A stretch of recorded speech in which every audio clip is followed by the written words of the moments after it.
আমার নগরী পাড়ার বাবারা ও যুবক বন্ধুরা, আজকের মাহফিলের মধ্যে মাহফিল কমিটি সুন্দর তাবারুকের ইন্তজাম করেছে। যদি আমি প্রশ্ন করি আপনারা কি মাহফিলে এত কষ্ট করে তাবারুকের জন্য বসছেন? আমার অনেক বয়স্ক বাবারা যুবক ভাইরা আছেন, সবাই বলবে হুজুর না আমরা এই জন্য বসি নাই। কেন বসছেন গো? বয়স্ক বাবারা বলবে হুজুর আমাদের জীবনে অনেক গুনাহ, আমার গুনাহ যদি আমার সন্তান দেখতো আমার বাপ কইয়া ডাকতো না। যুবক ভাইরা যারা আপনারা মাহফিলে দাঁড়াইছেন আপনারা মনোযোগ দিয়া শোনেন, আপনার জীবনের গুনাহ যদি আপনার মা দেখতো আপনারা সন্তান বলে পরিচয় দিত না।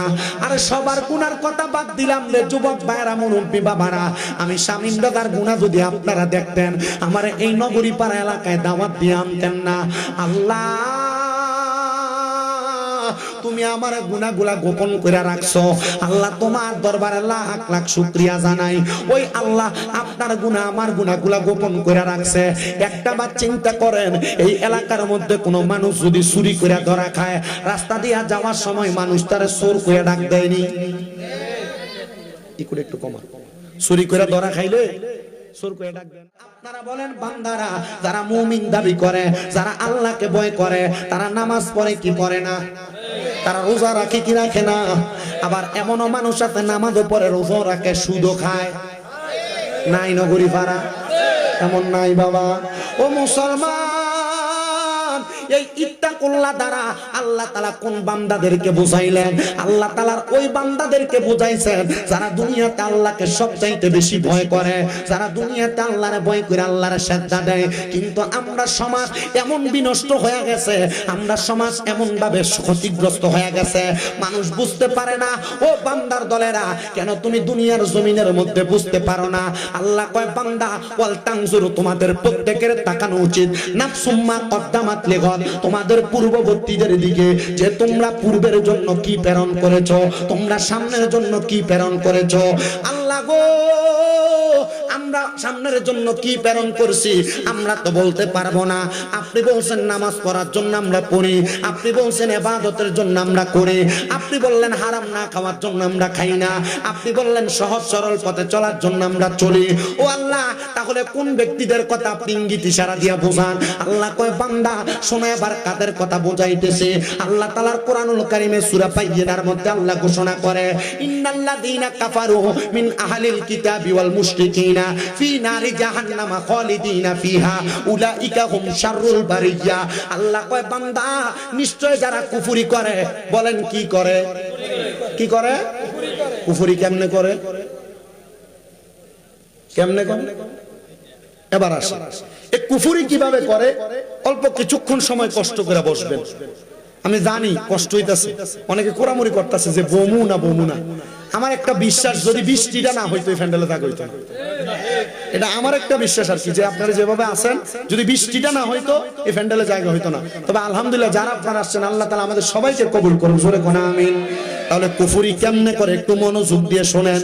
হযরতে আব্দুল্লাহ ইবনে আব্বাস রাদিয়াল্লাহু তাআলা আনহু হাদিস বর্ণনা করে যে আব্দুল্লাহ ইবনে আব্বাস রাদিয়াল্লাহু তাআলা আনহু মক্কা শরীফের পাশে তায়েফ নামক একটা এলাকা, ওই জায়গার মধ্যে অবস্থান ওনার মাজার এবং মাকবারা, যেখানে ওনার নামে বাবে আব্দুল্লাহ ইবনে আব্বাস একটা গেট আছে, এটার পাশে ওনার মাকবারা, এটার পাশে বড় একটা মসজিদ ওনার নামে। হযরত আব্দুল্লাহ ইবনে আব্বাস রাদিয়াল্লাহু তাআলা আনহুর নামের মসজিদের মধ্যে উলামায়ে কেরাম ইলম চর্চা করে, জ্ঞান চর্চা করে। ওই তায়েফ এলাকার মধ্যে আমার নবী মাত্র 10 দিন অবস্থান করেছিলেন। তায়েফের ছেলেরা আমার নবীরে বড় আঘাত করেছে, নবীরে বড় কষ্ট দিয়েছে, কিন্তু আমার নবী বলে আমি নবী 10 দিন অবস্থান করার পরে ওই উঁচা জায়গা তায়েফবাসীর জন্য আমি নবী দোয়া করে দিয়ে আসছি। আল্লাহ তাআলা ওই তায়েফ এলাকার মধ্যে অসংখ্য বরকত দান করেছে। ওই তায়েফ অবস্থান করা আব্দুল্লাহ ইবনে আব্বাস রাদিয়াল্লাহু তাআলা আনহু কুফরির সংজ্ঞা দিতেছে। কুফরি কাকে বলে তা মানুষকে বোঝায় দিতেছে।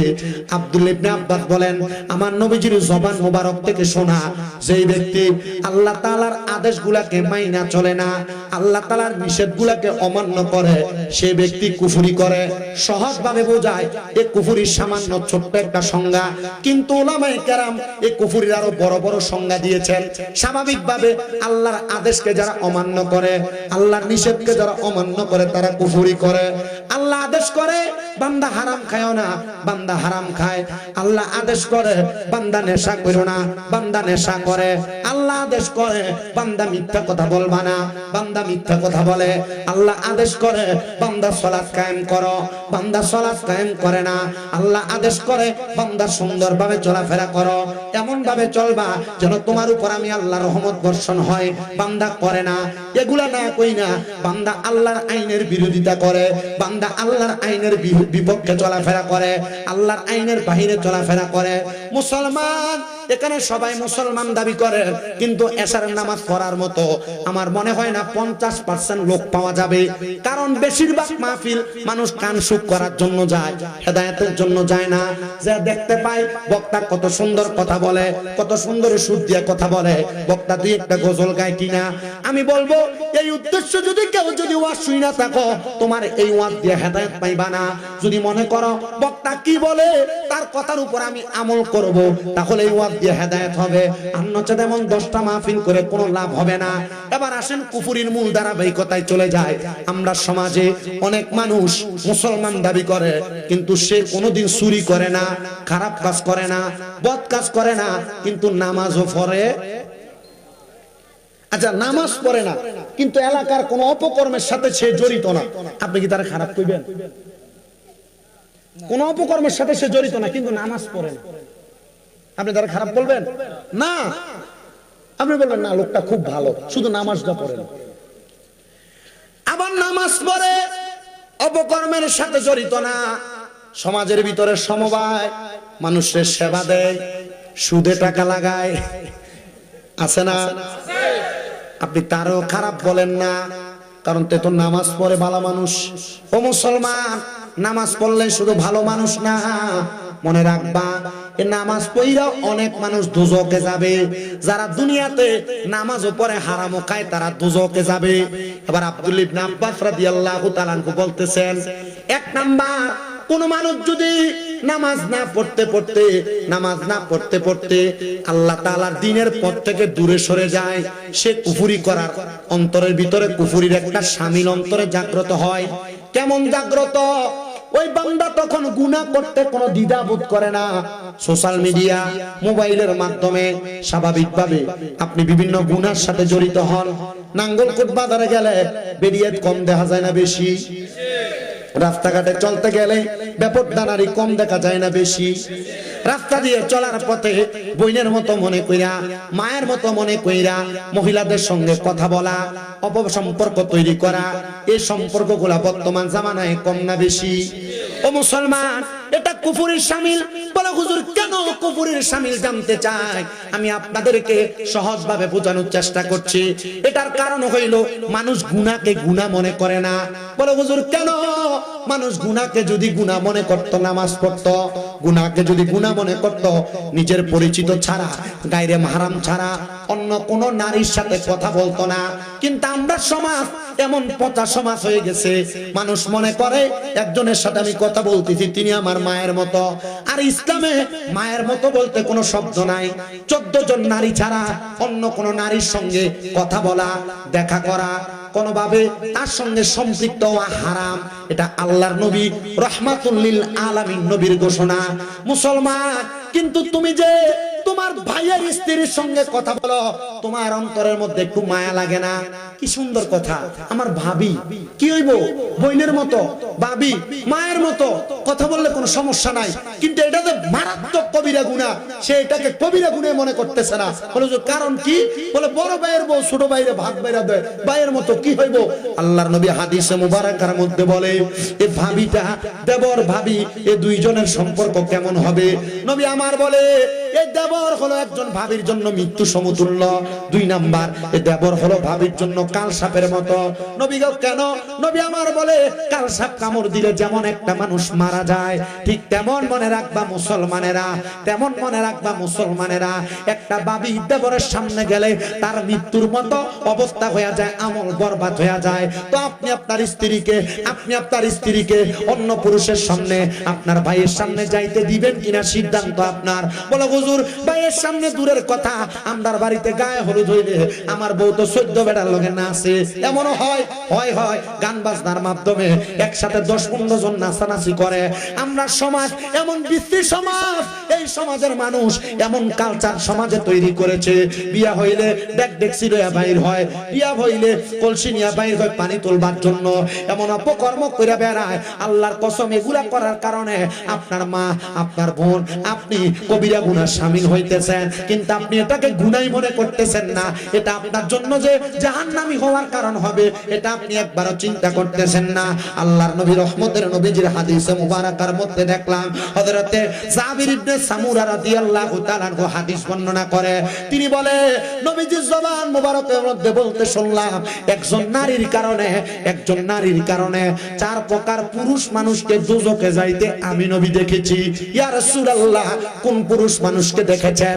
এই হাদিস থেকে আপনি মিলাইবেন, আপনি জান্নাতে যাবেন না জাহান্নামে যাবেন, অসুবিধা হবে আপনাদের। এই হাদিস থেকে মিলাইবেন। নবী বলেন 1 নাম্বার, কোন বাবা তার মেয়ের কারণে দোজখে যাবে। ইয়া রাসূলুল্লাহ, ও নবী, আমার আগে কিন্তু মেসলুল ইসলাম লতিফি হুজুর কিন্তু বলছিল একটা মেয়ে যার তার একটা জান্নাত, বলে নাই? আমি হুজুরের কথাটাকে সমর্থন করি, কেন? এটা নবীজির হাদিস, মারহাবা। কিন্তু নবীজি আরেকটা হাদিসও বলেছেন, নবীজি বলেছেন 1 নাম্বার, একটা বাবা তার মেয়ের কারণে দোজখে যাবে। ও মুসলমানেরা, আপনি নামাজ পড়েন কথা সত্য, কিন্তু আপনার মেয়ে বেপরদা, আপনার মেয়ে চুল ছেড়ে রাস্তায় ঘুরে, আপনার মেয়ে বেপরদা ভাবে চলাফেরা করে, আল্লাহর কসম নামাজ কবুল হবে কিনা এটার গ্যারান্টি কেউ দিতে পারবে না। কেন? এটার মূল কারণ হচ্ছে আপনি আপনার ঘর ঠিক করেন নাই, আপনার মেয়ে বেপরদা চলে। এবার নবী বলেন, কোন বাবা যদি একটা মেয়ে জন্ম দেওয়ার পরে ওই বাবা মেয়েটাকে পর্দা না করায়, তাহলে ওই বাবা ওই মেয়ের কারণে দোজখে যাবে। ইয়া রাসূলুল্লাহ, কেন গো নবী? নবী আমার বলে, আমি নবী মেয়েদেরকে দিয়া জান্নাত বানাইবো, মেয়েদেরকে দিয়া আবার জাহান্নামী বানাইবো। নবী ও কেমনে? নবী আমার বলে, একটা মেয়েকে যদি সুশীল ভাবে কোন বাবা বড় করে, তাহলে ওই বাবাটা মেয়েটার কারণে জান্নাতে যাবে। কিন্তু কোন বাবা যদি তার মেয়েটাকে বেপরদা ভাবে চালায়, বেপরদা ভাবে ঘুরায়, মনে রাখবা এর দায়ুস হওয়ার কারণে একটা মেয়ে 40 জন পুরুষের সামনে গেলে দায়ুসে রূপান্তরিত হয়ে যায়, আর ওই দায়ুস মহিলা কোনোদিন জান্নাতে যাবে না, এবং যার কারণে সে দায়ুস হইছে তাকেও জান্নাতে যাইতে দিবে না। মুসলমান মনোযোগ দেন। তাইলে আপনারা যারা মেয়ে জন্ম দিবেন, আপনি আপনার মেয়েটাকে পর্দা করাইবেন, মেয়েটাকে সুশীল ভাবে রাখবেন, পরপুরুষের সামনে যাইতে দিবেন না। 2 নাম্বার, একটা ভাই তার বোনের কারণে দোজখে যাবে। আপনি আপনার বোনকে নিয়ে মোটরসাইকেলের পেছনে করে কত সুন্দর ঘুরতেছেন, আপনি মনে করতেছেন আমার বোন কি হবে। আবার অনেক মহিলারা মেয়েরে সুন্দর করে সাজায়া পাশের বাড়ির গায়ে হলুদে হলুদ দিতে পাঠায়, কেন? এবার থেকে এবার গেলে পছন্দ করবো, বিয়ে হইব তাড়াতাড়ি। কথা বল না কেন? ঠিক না?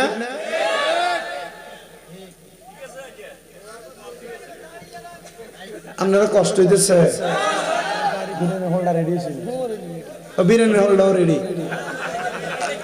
যত তাড়াতাড়ি হইব তত তাড়াতাড়ি শেষ বাড়ির জন্য।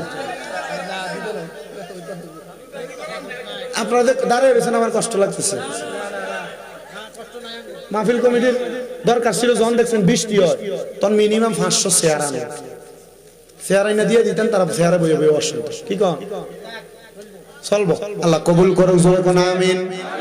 চলবে তো ইনশাআল্লাহ। ওয়াজ এই হাদিস শরীফটা শেষ করে ছোট্ট একটা ওয়াকিয়া ঘটনা বইলা ওয়াজ শেষ করব।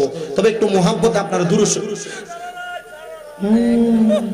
একটু মুহাব্বতে দুরূদ শরীফ পড়েন। আল্লাহুম্মা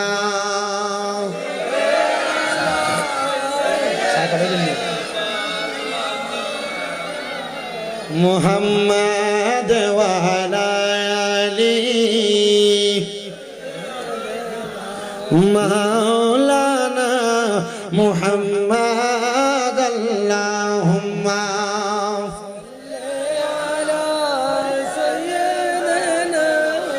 মাওলানা মুহাম্মাদ ওয়া আলা আলি সাইয়্যিদিনা।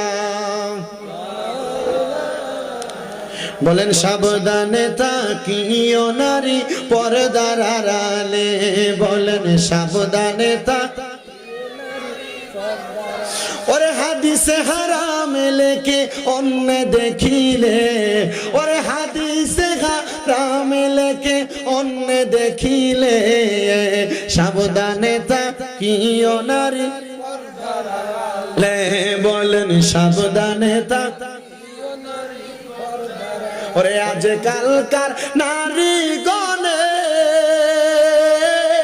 তারা স্বামীদেরকে ঘরে রেখে আরে সিনেমাতে যাই গো তারা মার্কেটেতে যাই গো তারা ডাইউসের বেশে সাবধানে তাকিও নারী আপনারা কেমন জানি ধিমে ধিমে কইতাছেন এক লোক ভিক্ষা করবার লেগে গেছে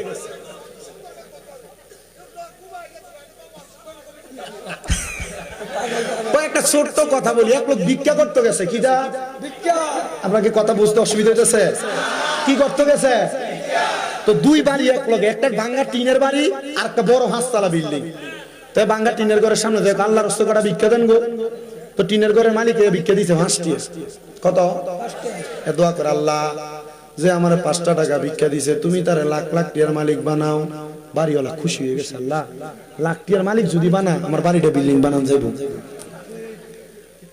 লগের বিল্ডিং করে গেছে আল্লাহর রাস্তায় ভিক্ষা দেন গো তো বিল্ডিং ঘরের মালিক বাইরে তারা 5টি ভিক্ষা দিছে এ দোয়া করে আল্লাহ যে আমারে 5টি ভিক্ষা দিছে তুমি তারে লাখ লাখ টাকার মালিক বানাও 5 লাখ 5 তলা মালিক আপনি ধমক দিছেন কেন তোরে আমি 5টি ভিক্ষা দিছি তুই আমার লাখ লাখ টাকা দোয়া করস আমার বাড়ি কয় তালা 5 তালা 5 তালা বাড়ি কি লাখ টাকার মালিক বানায় বেটা না কোটি টাকার মালিক বানায় হ তো তুই আমার লাগে লাখ টাকা দোয়া করছো তাহলে তো আমার প্রমোশন হইতো না দোয়া ডিমোশন হয়ে দেবো গা তো ফকির উত্তর দেখো যেমন টিয়া তেমন দোয়া কারণ আপনার লগে ভাঙ্গা টিনের ঘর এবারে 5টি দিছে বেটার লাগে লাখ টাকা দোয়া করছি আপনার 5 তালা আপনি দিছেন 5টি আমি আপনার লাগে 5টি দোয়া করছি আপনারা যারা এনে আছেন আওয়াজ যেমনি দিবেন ঠিক যেমন আওয়াজ হইব তেমন আওয়াজ হইব মোহাব্বত ওই যে যেমন টিয়া যেমন দোয়া এমন যেমন আওয়াজ তেমন দোয়া মোহাব্বতে কোন সাবধানে থাক এনে যেভাবে কইতাছেন সাবধানে থাকো না রিপোর্ট দাঁড়ালে বাজ্জিয়া জনে বউরে কথাটা বুঝাই কইয়েন বাজ্জিয়া নিজের দিয়ের কথাটা বুঝাই কইয়েন বাজ্জিয়া নিজের মাইয়ার কথাটা বুঝাই কইয়েন নিজের ছেলের বউরে এটা বুঝাই কইয়েন নিজের বোনের এটা বুঝাই কইয়েন তাহলে যখন তারা ফর্দা করব তারা আপনার জান্নাতে যাওয়ার কারণ হইব কথা কোন ঠিক কি না আমরা সব নামাজ পড়বেন কোয়াল কালা বানাইবেন নিজের বউ বেফর্দা মার্কেটে মার্কেটে ঘুরে নিজে থাকবেন আদাইরা বউ হইব বাদাইরা আল্লাহর কসমে বউ আপনার জাহান্নামে যাওয়ার কারণ হবে কথা বলেন ঠিক কি না মোহাব্বতে কোন সাবধানে লে বলেন সাবধানে ওরে আজকালকার নারী গণে তারা স্বামীদেরকে ঘরে রেখে আরে মার্কেটেতে যাই গো তারা কফি হাউসে যাই গো তারা ডাইউসের বেশে সাবধানে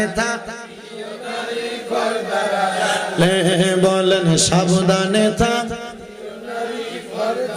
ও মুসলমানেরা গভীর মনোযোগ দিয়ে শুনবা তাইলে কোন ভাই আপনার বোনকে মোটরসাইকেলের পেছনে নিয়ে ঘুরাতে সাবধান আপনার বোনকে বেপরদা ছাড়তে সাবধান আপনার স্ত্রীকে বেপরদা ছাড়তে সাবধান যদি আপনি আপনার বোনকে দায়িত্ব নিয়ে পর্দা না করান তাহলে আপনার বোনের কারণে আপনি ভাইয়ে দুজকে যাবেন এবার নবী আমার বলে দুনিয়ার জমিনের মধ্যে এবার কারা দুজকে যাবে একটা মহিলার কারণে নবী বলে একটা স্বামী তার স্ত্রীর কারণে দুজকে যাবে ইয়া রাসূলুল্লাহ কেন আপনারা যারা আপনাদের বউদেরকে বেপরদা ছাইরা দেন নবী কয় ও বউয়ের কারণে তার স্বামী দুজকে যাবে নবী গো কেন কেন নবী কয় স্ত্রীটাকে বিবাহ করার পর তোমার দায়িত্ব ছিল তোমার স্ত্রীটাকে পর্দা করানো কিন্তু তুমি এটা করো নাই তোমার স্ত্রী বেপরদা ভাবে ঘুরে বেড়াইছে তুমি যদি ওই স্ত্রীকে পর্দা না করাও তাহলে ওই স্ত্রী দায়ুসে রূপান্তরিত হবে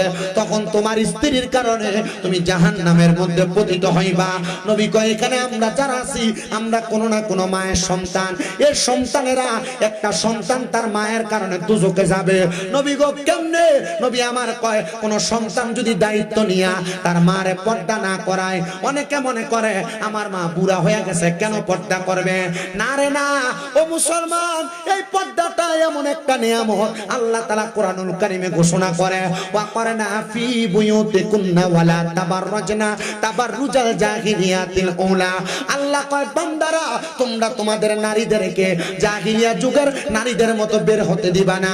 আরে বেপরদা ঘুরার কারণে মাইয়াদেরকে রাস্তার মধ্যে ইফটিজিং করা হয়, বেপরদা চলার কারণে মহিলাদের দিকে বাজে নজরে তাকানো হয়। দেখবেন তাকায়া মাদ্রাসার কোনো মাইয়া যদি হাত মোজা পা মোজা লাগায়া একটা নেকাব লাগায়া বোরকা লাগায়া রাস্তা দিয়া চলে, এটার প্রতি মানুষের কুনজর পড়ে না, কারণ তার চোখ দেখা যায় না, চেহারা দেখা যায় না। আর কুনজর ওইটার প্রতি পড়ে সেইটা চুলগুলা ছাইরা দিয়া এলোমেলো কেসে রাস্তা দিয়া হাঁটে, দেখলে কই দেখলে যায় রে। কথা কন্যা ঠিক কিনা? আপনি যেমন ভাবে চালাইতেছেন মনে রাখবেন কামাতা দিনু তুদান, যেমন কর্ম তেমন ফল। আপনি আপনার মেয়েটাকে ছাড়লেন বেপরদা, রাস্তার ভিতরে ছেলে আপনার মেয়ের ইফটিজিং করছে, ছেলের বিচার করার আগে মেয়ের পর্দা করান। আপনি আপনার মেয়েটাকে, আপনার স্ত্রীটাকে, আপনার বোনটাকে, আপনার মাটাকে আপনি এমন ভাবে পর্দায় ঢুকান, দেখবেন আপনি এটার কারণে কত শান্তি ভোগ করেন। কিন্তু আপনি এটা তো করেন না, আপনার কাছে বেপরদা চললে মনে হয় ভালো লাগে। মনে রাখবেন খোলা খাবার সবাই পছন্দ করে না। ফোলাফাইন যদিও এলোমেলো চুলওয়ালাটার রাস্তায় দেখতে সুন্দর মনে করে, বিয়ে করার সময় কিন্তু বালাডারে ছেয়ে বিয়ে করে। এ কথা কোন না ঠিক কিনা? ও মুসলমান, ও নবীর উম্মতের দলেরা, এই জন্য আপনি পর্দার ব্যাপারে একটু সচেতন হওয়া লাগবে। আপনি আপনার মা, আপনার বোন, আপনার স্ত্রী, আপনার বউ, এগুলাকে আপনি ভালো করে পর্দা করানোর চিন্তা করবেন। নবী আমার কয়, শুনো মুসলমান, আমি নবী যখন মেরাজের মধ্যে গমন করেছিলাম, মেরাজে গমন করার পর আল্লাহ তাআলার দুইটা নিদর্শন আমি নবীরে দেখাইছেন।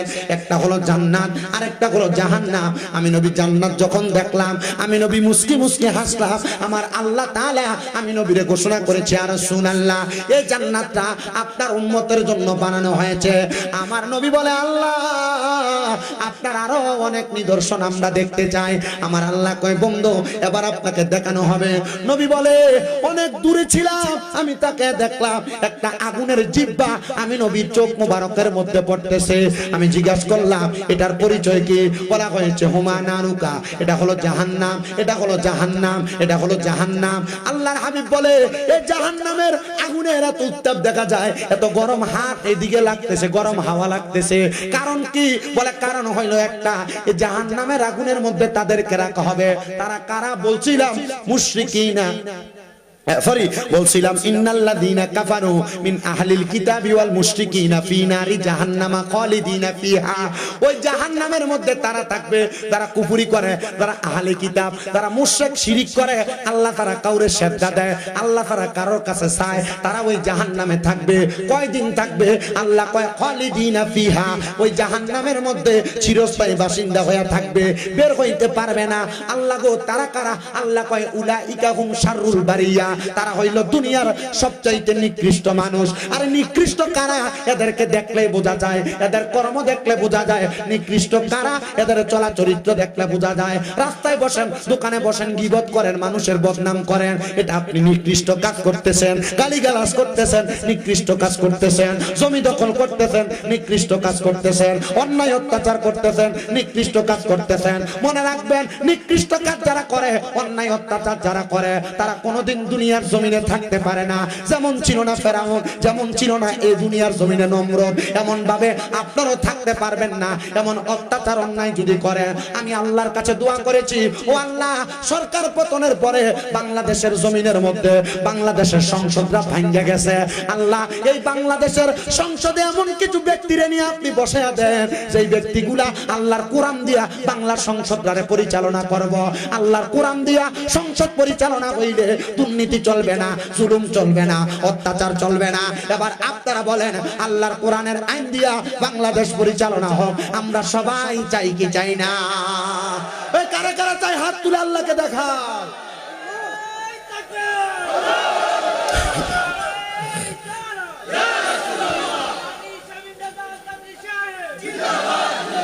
এবার আপনারা বলেন, চাঁদাবাসী নাঙ্গলকোট আছে না নাই? জমি দখল আছে না নাই? মানুষের উপর জুলুম অত্যাচার আছে না নাই? আল্লাহর কোরআনের আইন বাস্তবায়ন হলে, আল্লাহর কোরআন দিয়ে দেশ চললে চাঁদাবাজি, জুলুম, অত্যাচার, সহিংসতা হবে না। এবার আপনারা বলেন, এমন জুলুম, অত্যাচার, সহিংসতা বাংলা থেকে উৎখাত হোক, আমরা সবাই চাই কি চাই? আল্লাহ কবুল করুক। আরো জোরে কোন আমিন, মুহাব্বতে কোন আমিন। মুসলমান শোনো, আমার নবীকে আমি দেখছি জাহান্নাম, জাহান্নাম দেইখা আমি আমার আল্লাহ তাআলার কাছে জিজ্ঞাসিত করলাম, ও আল্লাহ, এই জাহান্নামটা আমি ভালো করে দেখতে চাই, এখানে কারা থাকবে? কয় এই জাহান্নামের মধ্যে থাকবে জাহান্নামীরা, নিকৃষ্টরা। ও আল্লাহ, আমি জাহান্নাম দেখতে চাই। আল্লাহ তাআলা আমার নবীরে জাহান্নাম দেখাইছে। জাহান্নাম যখন দেখায়, আমার নবী রাহমাতুল লিল আলামিন নবীজি জাহান্নামের মধ্যে তিন প্রকারের নারী দেখছে। নবী কয়, এক প্রকারের নারী দেখছি যাদের চুলগুলার মধ্যে ধইরা জাহান্নামের আগুনে সেক দেওয়া হইতেছে। আরেক প্রকার নারী দেখছি যাদের স্তনের মধ্যে আগুনের রড লাগায়া তাদেরকে জাহান্নামের মধ্যে সেক দেওয়া হইতেছে। আরেক প্রকার নারী দেখছি যাদের জিহ্বার মধ্যে গরম রড লাগায়া দিয়া আগুনের সেক দেওয়া হচ্ছে। এই তিন প্রকার নারীর বর্ণনা শোনেন। এক নাম্বার, যাদের চুলের মধ্যে ধরে লটকায়া সেক দেওয়া হচ্ছে। নবী কয়, ওই নারী যারা মাথার মধ্যে চুলের খোপা করেছে উটের কুচের মতো। দেখবেন মহিলার, অনেক মহিলারা কপাল এখানে, কিন্তু মাথার ভিতরে স্কেপ যখন পরে মাথার চুল একবার উঁচু হয়ে থাকে, থাকে না? এই নারী। নবী কয়, দুই নাম্বার, বুকের মধ্যে যাদেরকে রড লাগাই দিয়া সেক দেওয়া হয়েছে তারা হলো ওই নারী যারা কাজামা কাপড় পরে উলঙ্গ ছিল, মানে বোরকা পরছে কিন্তু তার শরীরের মেদ বোঝা যায়, আছে না এমন? তিন নাম্বার, ওই নারী তার জিহ্বার মধ্যে গরম রড লাগাই দেওয়া হয়েছে। কোন নারী? রাসূল বলতেছে, যেই নারী তার স্বামীকে লানত দেয়, গজব দেয়, সন্তানকে লানত দেয়, গজব দেয়। আল্লাহ তাআলা এমন কর্ম থেকে আমাদেরকে হেফাজত করুক, জোরে করে আমিন। ইয়া নবী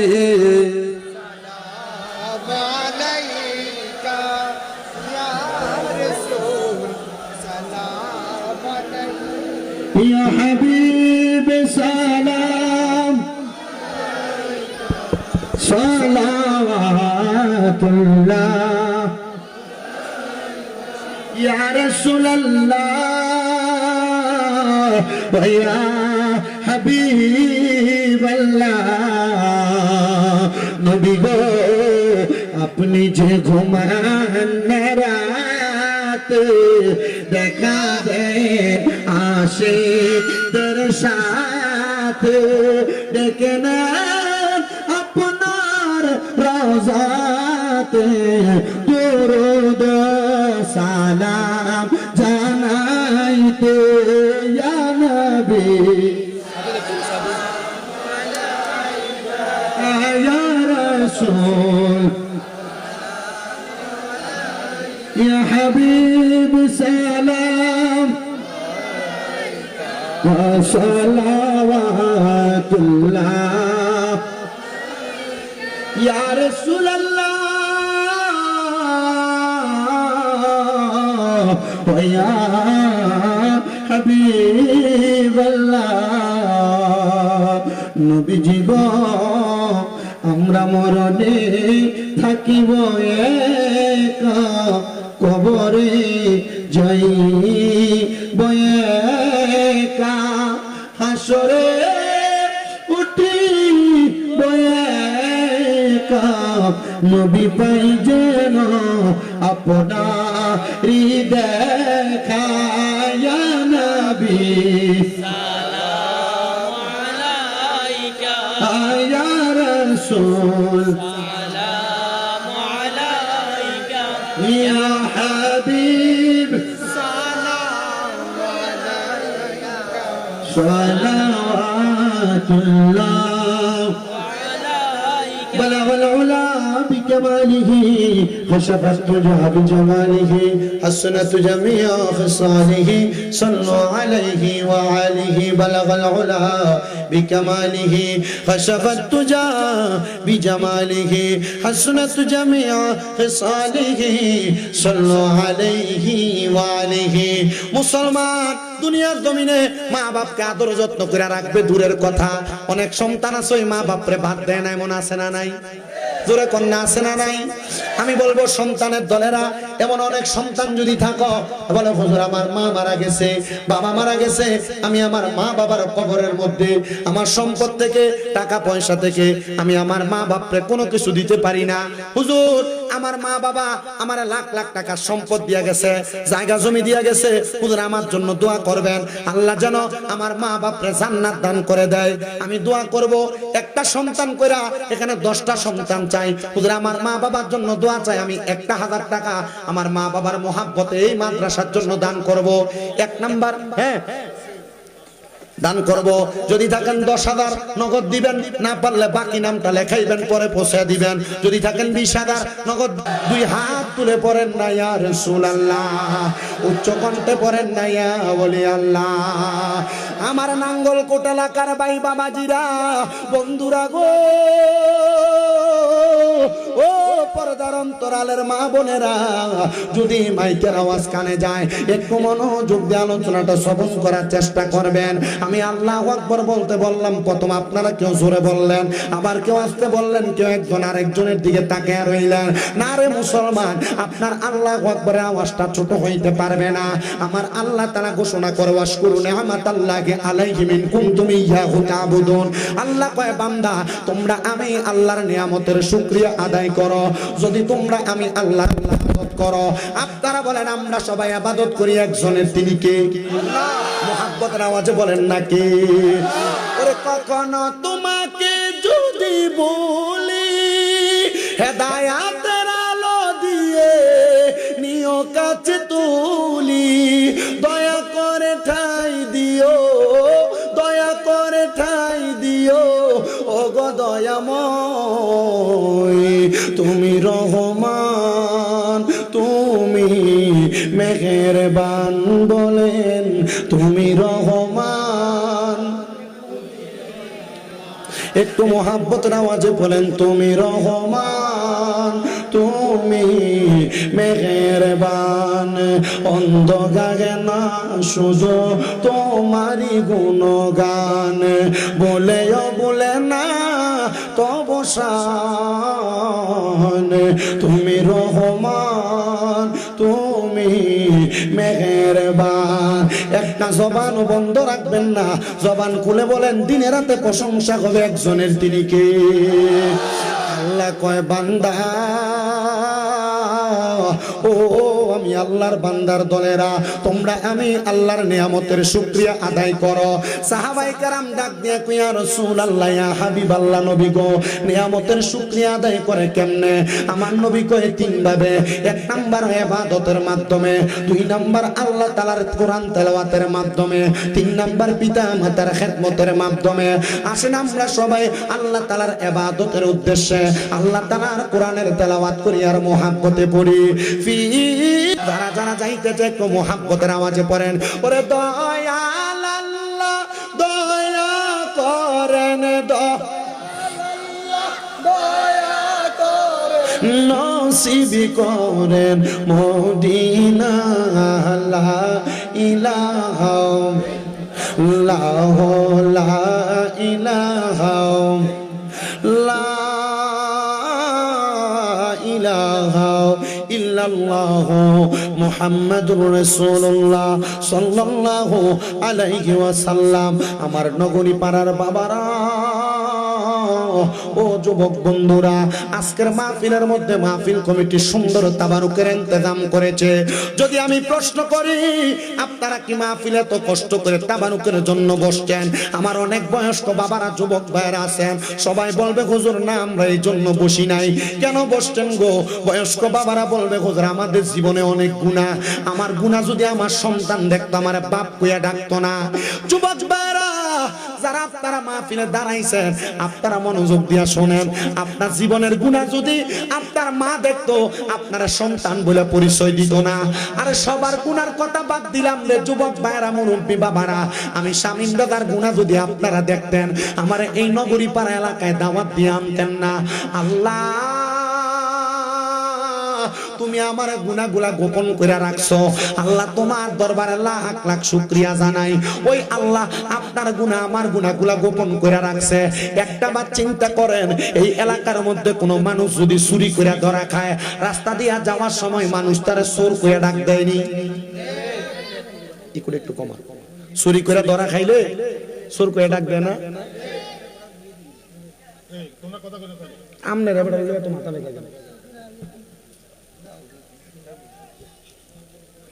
ভিজা জায়গা, ভিজা মাঠ, মানুষ কষ্ট করে যে যেখানে পারতেছে বসতেছে, দাঁড়াইতেছে। যদি একটু লড়চড় হয়, ওয়াজ যদি একটু ডিম দিয়ে দেয়, দেখলাম যে এরপর দুই একজন করে সুইটটা যায়, তা আমিও কমিয়া না বিসালাম আলাইকা কেমন দিয়ে আমি বিদায়। মানুষ কষ্ট করে বসছে এগুলো নামনে ওই আগে নির্বাচনের জন্য কিন্তু চা খাওয়াইয়া নেওয়া লাগবে, চা খাওয়াইছেন আপনি এমনি বসে রয়েছে কার জন্য? যেরকম কার জন্য? বসতে রাজি আছি ইনশাল্লাহ। শুধু আজকের মাহফিলে আখিরি মোনাজাতে দোয়া এটা করবো, আল্লাহ আজকে যেভাবে বসছি কষ্ট করে আপনি আমাদেরকে হাসরের ময়দানে, ঠিক এখন যে জায়গাটা ঠান্ডা, হাসরের ময়দান না যে এমন উত্তপ্ত হবে পাও রাখা যাবে না, পাও পর্যন্ত ছিলা যাবে, এমন আগুনের উত্তপ্ত গরম হবে, তাহলে আল্লাহ আমাদেরকে এমন ঠান্ডা জায়গায় হাসরের ময়দানে বসাই গেছে। এখন ঠান্ডা হয়েছে, কি হয়েছে? হাসরের ময়দানে এমন ঠান্ডা, সান কি চান না? কথা কয় না, সান কি চান না? আল্লাহ এমন ঠান্ডা জায়গায় আমাদেরকে বসাক, জোরে কোন আমিন। আমার ভাইরা বাবারা, কোন মানুষ যদি চুরি করে রাস্তা দিয়ে যাওয়ার সময় মানুষ তারে ভালো মানুষ কয় না, চোরি বইলা ডাকে, কথা কন না ঠিক কিনা? আল্লাহ গো, আমি জীবনে এত গুনাহ করলাম, আমি মিথ্যা কথা বলার কারণে, কই তুমি তো আমার কপালে লেখা দাও না আমি মিথ্যাবাদী, যদি লেখা দিতে মানুষ আমারে মিথ্যুক বইলা ডাকতো। আমি যে নামাজ পড়ি না, কই তুমি যে আমার কপালে লেখা দাও না আমি বেনামাজি, মানুষ আমারে বেনামাজি কইয়া ডাকতো। ও আল্লাহ গো, আপনার দরবারে লাখ লাখ ফরিয়াদ, আমার গুনার খবর মানুষ জানে না, আপনি আমার গুনাহগুলা গোপন করে রাখছেন। আল্লাহ কয়, বান্দা গুনাহ করতে করতে পেরেশান, লা তাকুনা তুমি রাহমাতিল্লাহ, আমি আল্লাহর রহমত থেকে তোমরা নিরাশ হও না। ইন্নাল্লাহা, নিশ্চয়ই আমি আল্লাহ, ইয়াগফিরুয যুনুবা জামিয়া, ক্ষমাশীল, শুধু ক্ষমাশীল না, সকল প্রকার গুনাহগুলা ক্ষমা কইরা দেয়। ইন্নাহু হুয়াল গফুরুর রহিম, নিশ্চয়ই তিনি আল্লাহ যিনি ক্ষমাশীল এবং দয়াময়। ও মুসলমান, আল্লাহ তাআলার বান্দা হইয়া জীবনে অনেক গুনাহ তো আমরা করলাম, লুকিয়ে লুকিয়ে গুনাহ করছি, গোপনে গোপনে গুনাহ করছি। মা জানে না সন্তানের গুনার খবর, বাপের গুনার খবর সন্তান জানে না। এত গুনাহ যে করলাম, আল্লাহ আপনার গুনাহটি কি মাফ করতেন না? আমার আল্লাহ তাআলা জানায় দেয় জগতের বান্দার দলেরা, ফাযকুরুনি আযকুরুকুম, এই আয়াতে কারিমার এতটুকুর মধ্যে অত্যন্ত সুন্দর তাফসীর করতেছেন আল্লামা জালালউদ্দিন সুয়ুতী রাহমাতুল্লাহ আলাইহি, আল্লামা জালালউদ্দিন মুহল্লি রাহমাতুল্লাহ আলাইহি, হযরতে আহমদ ইয়ার খান নহিমি রাহমাতুল্লাহ আলাইহি, তিনজন একই ভাবে বলতেছেন, যখন আল্লাহর কোন বান্দা আমার আল্লাহরে স্মরণ করে, আমার আল্লাহ ওই বান্দারে স্মরণ করে। এবার আমরা বলেন, আল্লাহরে যখন স্মরণ করি আল্লাহ বলে ডাক দেই, কথা কম ডাক দেই না? মোহাব্বতে কম না ডাক দেই কিনা? আল্লাহরে আমরা আল্লাহ কইয়া ডাক দেই। হুজুর, তাহলে আমার আল্লাহরে আমরা স্মরণ করলে আল্লাহ যে আমরারে স্মরণ করে, আল্লাহ কি আমরারে বান্দা কইয়া স্মরণ করে? কয় না রে বান্দা, আল্লাহ তোমারে বান্দা বলে স্মরণ করে না। আল্লাহর বান্দা যখন কোনো বিপদে পইরা আমার আল্লাহরে আল্লাহ বলে স্মরণ করে, আল্লাহ কয় বান্দা তোমার বিপদ থেকে উদ্ধার করে আমি তোমারে স্মরণ করি, অভাবে পড়ে স্মরণ করলে আমি তোমার অভাব দূর করে স্মরণ করি। এ বান্দা, কঠিন রোগ হওয়ার পরে যখন তুমি আমার স্মরণ করো, আমি আল্লাহ তোমার রোগ মুক্তি দিয়া তোমার স্মরণ করি। ও মুসলমান, আসেন না আমাদের জীবনের গুনাহগুলা মাফ করানোর জন্য মুহাব্বতের আওয়াজে আমরা ওই আল্লাহ তাআলার একটু ইসমে জাতের জিকিরের মাধ্যমে স্মরণ করি। একটা জবান বন্ধ নাই, মুহাব্বতের আওয়াজে আমার আল্লাহরে ডাকেন। একটু বন্ধ, একটু